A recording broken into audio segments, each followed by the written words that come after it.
మీకు తెలుసా, స్వర్గం మనలోనే ఉందని. ఇహలోకము స్వర్గలోకము అనే భావాలన్నీ మనలోనే ఉన్నాయట.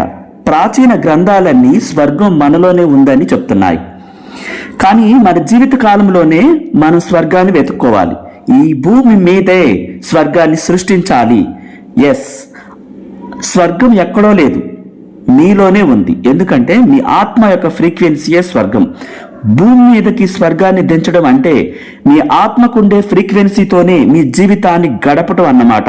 అది సంపదతో, డబ్బుతో, రిచెస్ట్ లైఫ్తో, ప్రేమతో, మీరు కోరుకున్న వారితో, ఆనందంతో, అద్భుతమైనటువంటి ఆ ఫ్రీక్వెన్సీలో, మీ విజువలైజేషన్లో, మీ జీవితం మీద మీరు ప్రేమతో మీరు ఎలా జీవిస్తారన్నది, మీరు అద్భుత సృష్టిని మీరు సృష్టించినప్పుడు మీరు ఒక శాశ్వత జీవి. మీ జీవితాన్ని అనుభవించటానికే మీ దగ్గర అవసరమైనంత డబ్బు,